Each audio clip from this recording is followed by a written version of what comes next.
So the bell work was talking about scuba and how the pressure increases when you decrease the depth underwater. So the diver descends from 10 meters under the water to 50 meters under the water. What is the pressure in ATM of the diver? So what I'm going to do is, in your notes, it said that at the surface of water, when you are swimming at the surface, the pressure is 1 atm. That's standard pressure. So again, STP, standard temperature and pressure, is 0 degrees Celsius and 1 atm. Okay. So if we go down 10 meters, we increase the pressure 1 atm for every 10 meters. So now it's at 2 atm.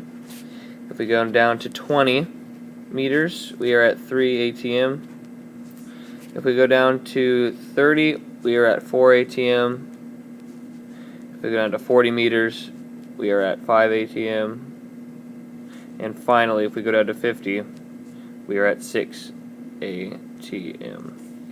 Okay, so the answer here would have been 6 atm. Use circles to represent the lungs and show what happened to them as the diver descends. Well, you could have drawn lungs like this as a circle. Or, as something that looks actually like a lung.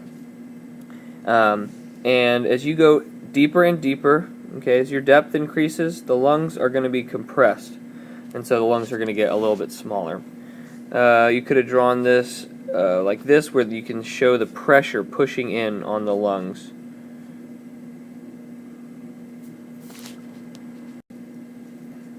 Liquids and solids are condensed states of matter. So they are condensed from a gas into a liquid, which means the particles are getting tighter and tighter together.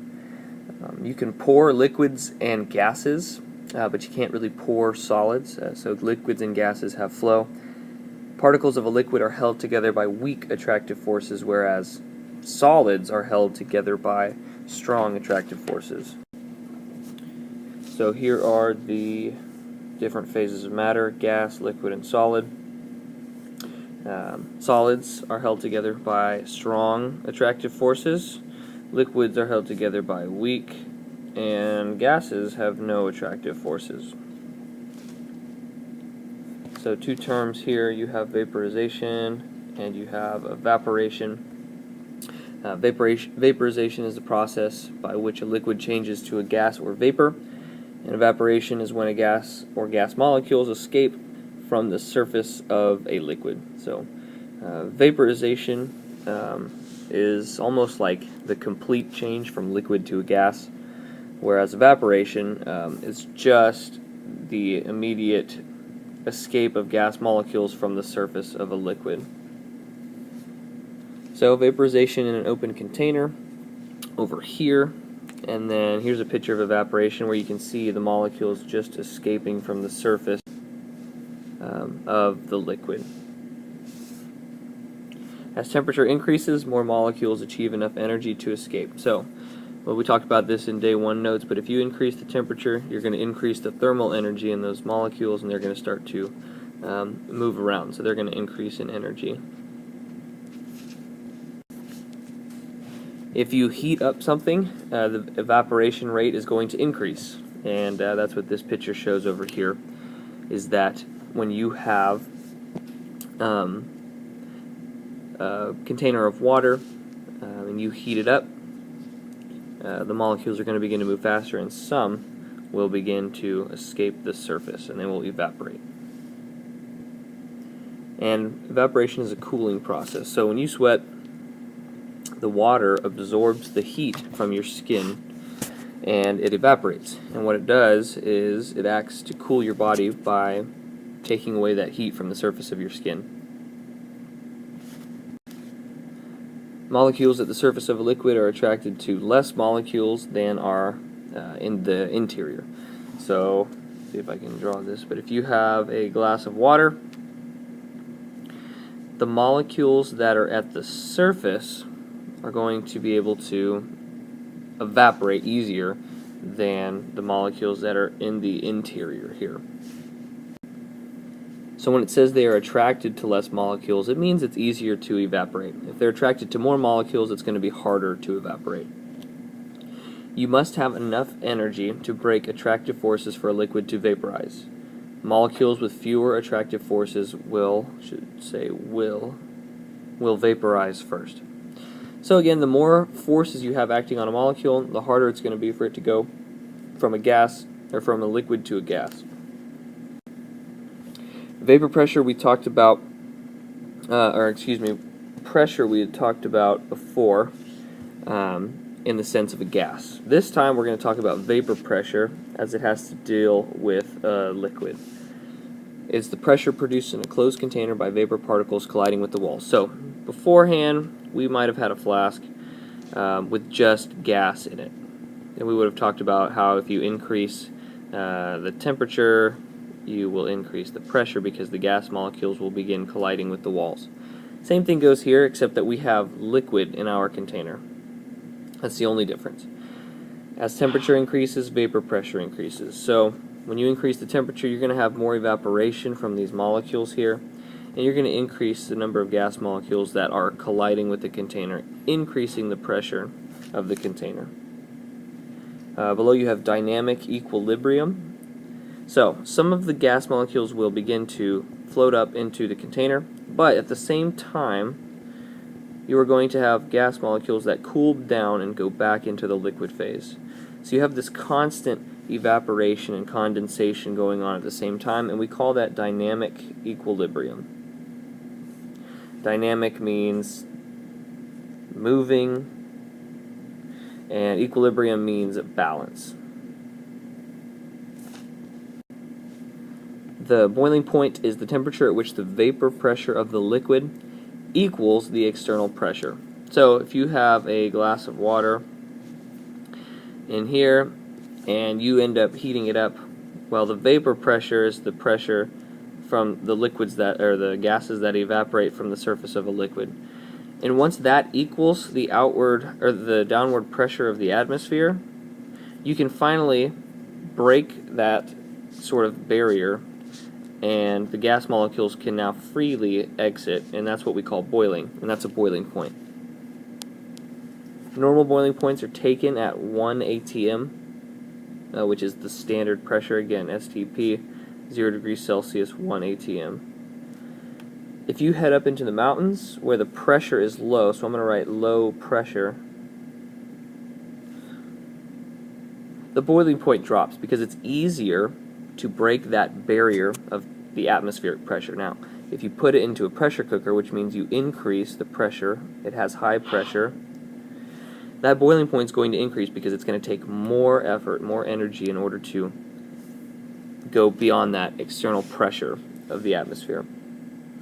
So, down here it says the temperature of a liquid never exceeds its boiling point, because if it does, it becomes a gas. This chart is just showing that you have different molecules here, diethyl ether, ethyl alcohol, water, and ethylene glycol, and they each have their own separate curve, and that's just showing that different chemicals have different boiling points. So diethyl ether almost readily vaporize at room temperature. Water takes quite a bit of heat at 100 degrees, and then ethylene glycol down here, if you were to follow this all the way over, it'd be something like 300 degrees Celsius. Melting points are the temperatures at which solids become liquids. The vapor pressure of solid and liquid are equal. So, in this case, you are able to take a solid substance and somehow disrupt, by vibrations or energy, those tightly packed molecules to become less tightly packed, okay, and it becomes a liquid. The melting point equals the freezing point, and we're going to talk about this in the next unit, but this would have to deal with thermochemistry. And the melting point, so for water, 0 degrees Celsius. The freezing point is also 0 degrees Celsius. It just depends on if you're melting it or if you're freezing it. So, ionic solids versus molecular solids. Ionic solids are between nonmetals and metals, if you remember, and then molecular, or what we call covalent, are between nonmetals and nonmetals. And ionic solids have strong attractive forces because their atoms are arranged in such a way that is very orderly, whereas covalent compounds may have atoms not arranged in such a way. So these strong attractive forces are high in ionic solids, and they have high melting points. Molecular solids have low melting points because they have weak attractive forces. Their molecules are not tightly packed and not very orderly. So they have low melting points. Crystals are shown here, and this may be something like quartz. And ionic solids are crystalline. Atoms, ions, or molecules are arranged in an orderly, repeating 3D pattern called a crystal lattice. So in the last slide, ionic solids, they have high melting points.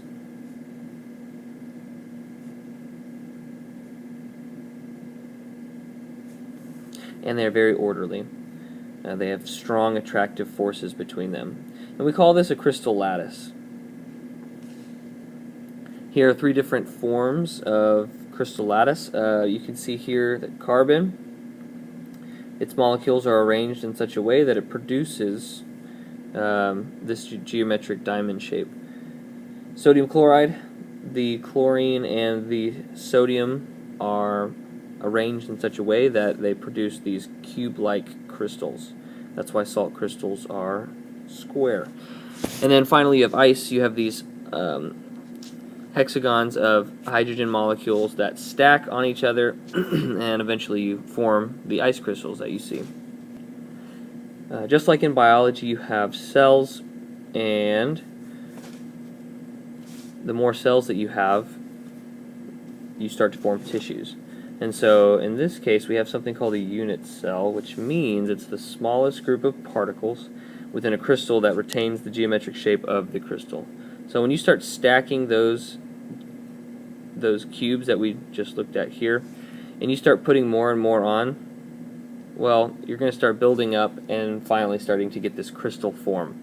But the unit cell is the simplest form that you can have that still represents the overall geometry.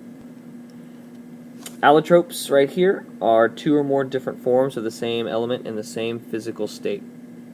So that means if you have, for instance, carbon, if you have it in its solid state, you're going to have 4 allotropes, or 4 different forms. So the first form is diamond. Under great pressures and temperatures, the atoms of carbon become tightly packed. They form this molecule over here. It's dense, and it's one of the toughest substances on Earth. Graphite is kind of the opposite. Graphite is loosely packed, and it forms these sheets. This is graphite over here. And these sheets stack on each other using something called van der Waals forces.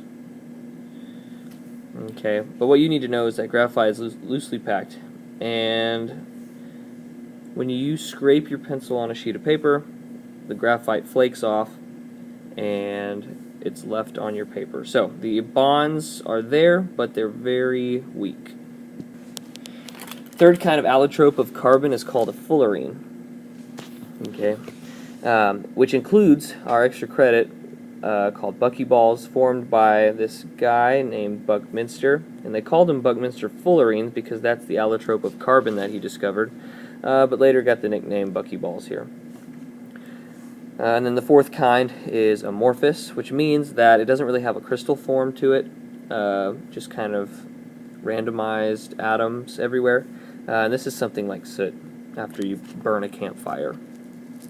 Okay, so here are a couple of fullerenes. Here are buckyballs that we had talked about, 60 carbon spheres, and then over here would be carbon nanotubes. Both are highly conductive and stronger than steel. There are other amorphous solids such as rubber, plastic, asphalt, and glass. Here are two allotropes of the same chemical compound. These are both silicon dioxide, but the way that the atoms are arranged, one produces quartz, which is kind of like a pink-purple crystal, and then if you arrange it in this way, you have glass, which is transparent and can withstand really high temperatures.